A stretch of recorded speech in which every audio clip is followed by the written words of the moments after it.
नमस्कार दोस्तों, मेरा नाम है रजत और आज हम पढ़ेंगे करंट अफेयर का टॉपिक फॉर्म एक्ट 2020 यानी कि कृषि कानून 2020 जो आजकल बहुत ज़्यादा चर्चा में है पिछले 3 महीनों से, जिसका विरोध भारत के बहुत से किसान दिल्ली में कर रहे हैं और भी कुछ राज्यों में कर रहे हैं।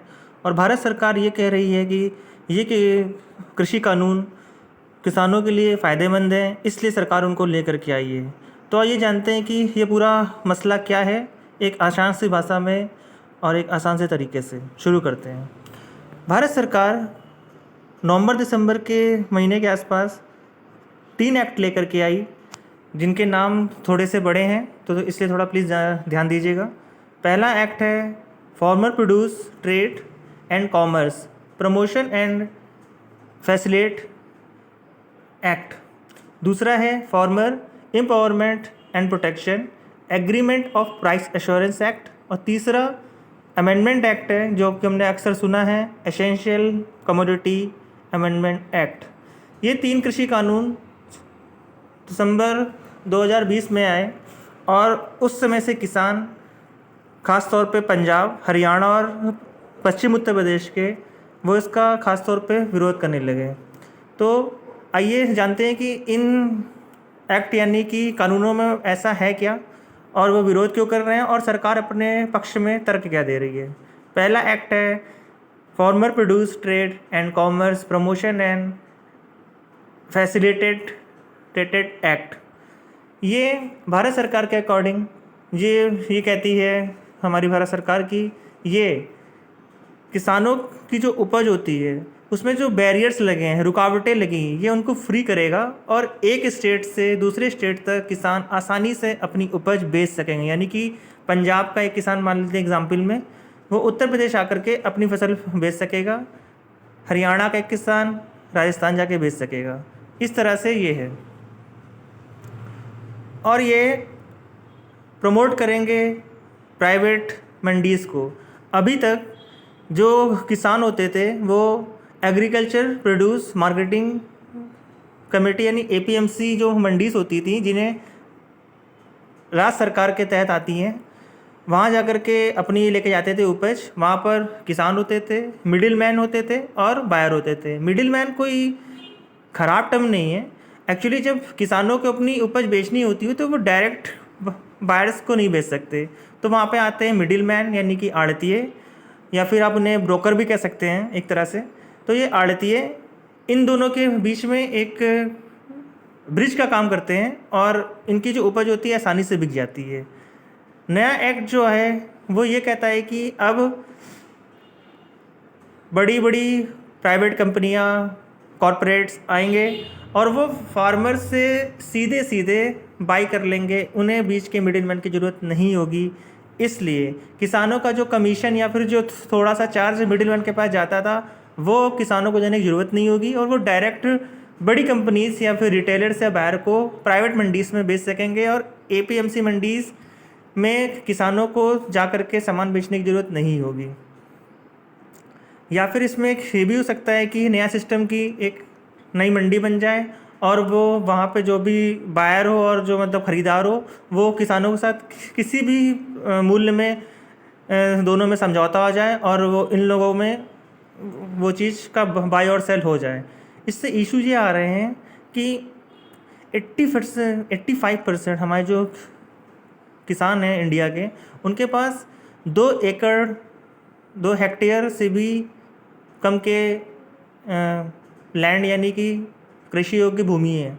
इसलिए वो एक छोटे किसान है, वो अगर इतनी बड़ी कंपनी से अगर वो निगोशिएशन करने या बातचीत करने जाएंगे तो ज़रूरी नहीं है कि उनको उनके हिसाब से उनके दामों में ये चीज़ मिली। और अगर ये प्राइवेट मंडीज़ अगर आगे चल के बहुत ज़्यादा चलन में आ गई तो जो APMC मंडीज़ है यानी कि स्टेट गवर्नमेंट की जो मान्यता प्राप्त जो मंडीज़ होती हैं, जहाँ पे अभी तक जो किसान जा कर के अपनी प्रोड्यूस बाय और सेल करते थे, क्योंकि वहाँ पे जाके बाय और सेल नहीं करेंगे तो सरकार को जो वहाँ पे एक से छोटा सा टैक्स जाता था वो भी जाना बंद हो जाएगा, तो वो सरकार उनका मेंटेनेंस ही कराएगी। तो इसलिए वो APMC जो मंडियाँ हैं वो बंद भी हो सकती हैं, लेकिन सरकार कह रही है कि APMC में मंडियाँ फ़िलहाल बंद नहीं होंगी। फार्मर कहते हैं कि उन्हें इस बिल की ज़रूरत इसलिए नहीं है, जो कि अब एक्ट बन चुका है कि किसान जब चाहे अपना क्रॉप्स यानी कि प्रोड्यूस यानी उपज भारत में कहीं भी बेच सकते थे। बस वहाँ पे वेयर हाउस यानी कि जहाँ पे जो क्रॉप्स होती हैं संग्रह करके रखी जाती हैं वो होने चाहिए थे। और इसमें उनको एक और चिंता है मिनिमम सपोर्ट प्राइस की, जो हर साल भारत सरकार तय करती है कि हर न्यूनतम समर्थन मूल्य की एक उपज का इतना, मतलब कि कम से कम दाम तो किसानों को मिलेगा ही। ये भी हट सकता है क्योंकि जब बड़े बड़ी कंपनियां और किसान डायरेक्ट एक दूसरे के साथ बातचीत करेंगे तो वो हो सकता है कि अपने फ़ायदे या फिर नुकसान के हिसाब से बातचीत करें, और ये चीज़ शायद हट जाए। तो किसान चाहते हैं कि इसको एक तरह से लीगल राइट बना दिया जाए कि एमएसपी नहीं हटेगा, कि मिनिमम इतना तो रहेगा ही, बाकी आप जो ये करेंगे नेगोशिएशन वो तो उसी चीज़ में ऐड हो जाएगा। अब बात करते हैं एमएसपी यानी कि मिनिमम सपोर्ट प्राइस होता क्या है।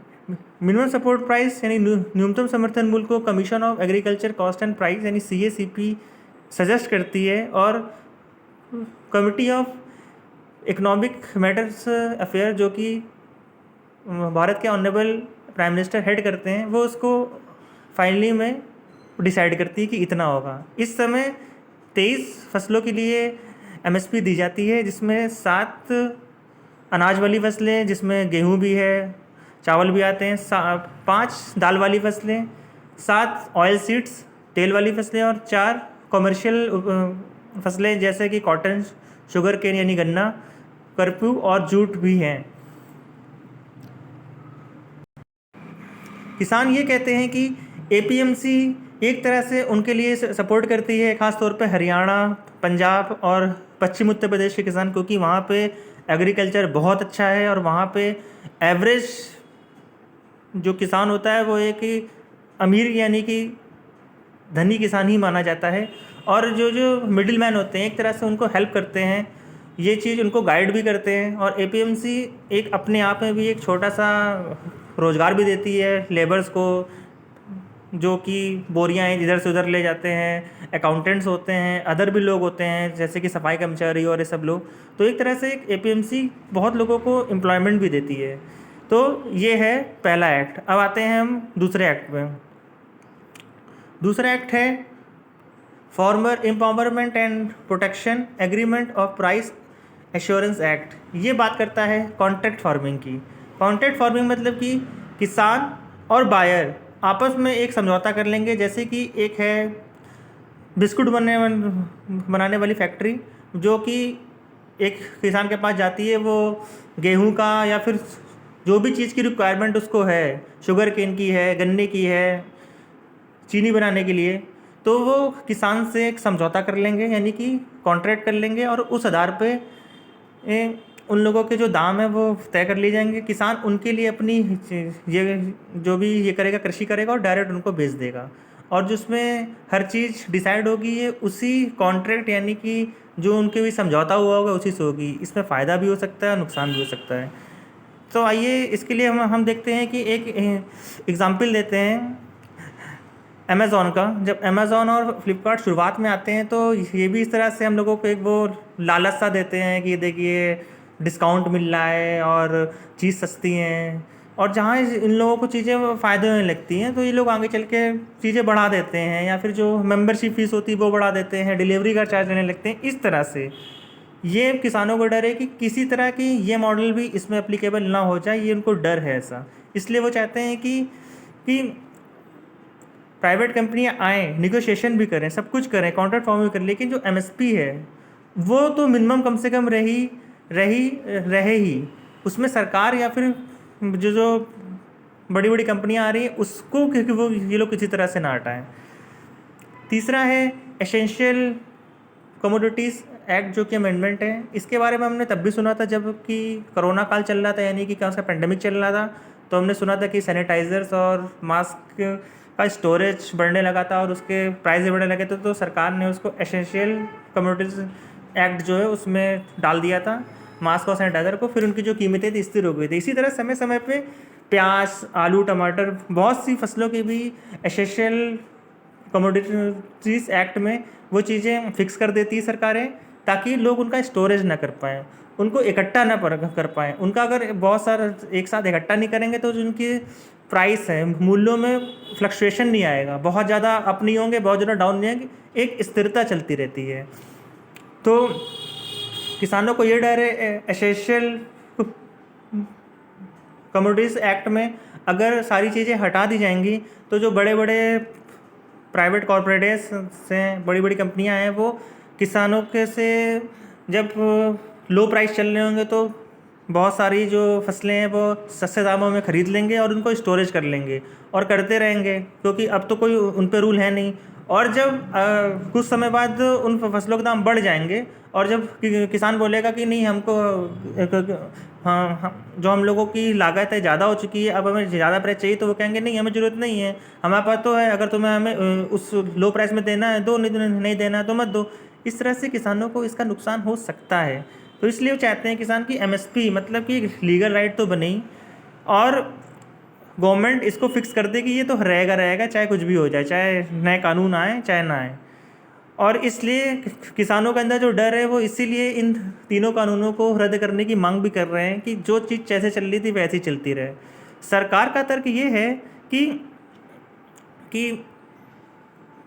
इंडिया के सिर्फ 5% किसानों को ही एमएसपी का फ़ायदा मिलता है। कॉन्ट्रैक्ट फार्मिंग आएगी तो इससे किसानों को एम्पावरमेंट होगा, उनसे उनको हेल्प मिलेगी, उनको जब बड़ी कंपनियां मदद करेंगी तो वो कृषि में अच्छे साधनों का यूज़ कर सकते हैं, टेक्नोलॉजी का यूज़ कर सकते हैं। और भारत सरकार का एम भी है कि 2022 तक हम किसानों की इनकम डबल भी कर दें, और इसके लिए प्रधानमंत्री कृषि किसान सम्मान निधि एक नाम की योजना भी है जो 2019 से स्टार्ट हुई थी, जिसमें 6,000 रुपये सालाना मध्यम और छोटे किसानों को दिया भी जाता है। 2015 में शांता कुमार कमेटी बनी थी एफसीआई पे। उन्होंने कहा था कि देश में 9 करोड़ हाउस होल्ड फार्मर हैं, मतलब जिनके घर खेती चलते हैं 9 करोड़ लोग, और एमएसपी सिर्फ 52 लाख लोगों को इसका फ़ायदा मिलता है, यानी ओनली 5%।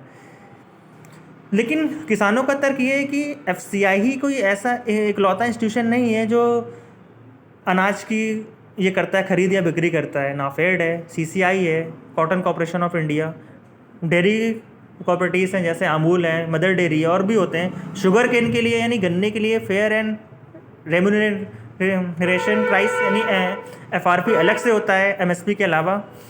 और फूड मिनिस्ट्री के अकॉर्डिंग 2019-20 में जो एक डाटा आया था उसमें ये भी कहा गया है कि 11 मिलियन पैडी के किसान, 4 मिलियन गेहूं के किसान, और अलग जो 80% जो गन्ने के किसान हैं उनको भी अलग अलग तरीक़ों से एमएसपी, एफआरपी या फिर जो और संस्थाएं हैं उन वहाँ पे अनाज बेच के किसी न किसी तरह फ़ायदा मिला है। तो एमएसपी ही एक इकलौता क्राइटेरिया नहीं है, ऐसा किसान कहते हैं।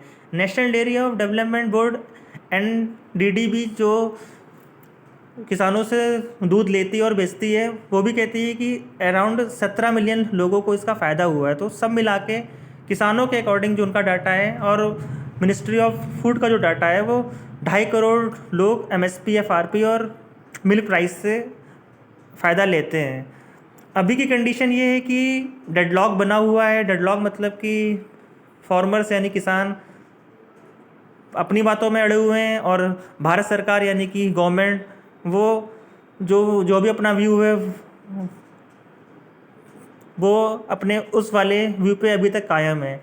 सरकार कह रही है कि इन कानूनों के आने से किसानों को राहत मिलेगी, फ़ायदा होगा और उनकी आमदनी में 2022 तक डबल हो जाएगी। किसान कहते हैं नहीं होगा, इसके विपरीत, क्योंकि जब प्राइवेट कंपनी आ जाती हैं तो शुरू में तो ये सब बहुत ही फ़ायदेजनक लगता है, लेकिन एक समय के बाद किसानों को सिर्फ लॉस होने लगता है और बड़ी कंपनियां जिस दाम में चाहती हैं वो उसी दाम में वो चीज़ें खरीदती हैं।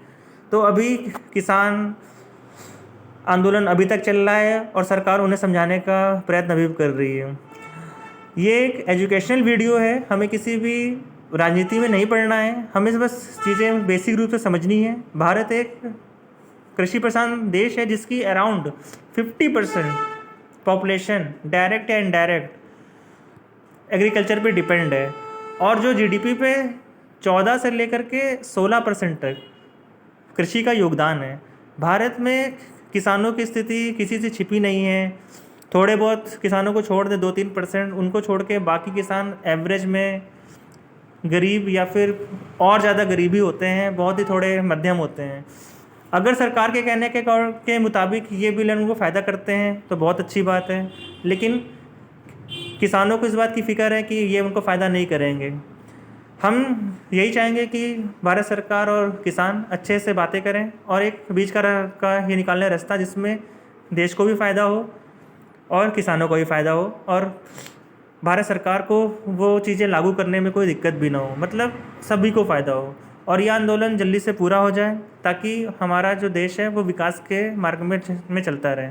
अगर आपको इन एक्टों में, कानूनों में किसी तरह का कोई सवाल हो या फिर किसी और एक्ट या फिर उसमें भी कोई दिक्कत हो, आप मेरे से वो बताइए, कमेंट कीजिए, उसका जो भी आपका सवाल होगा उसका समाधान किया जाएगा।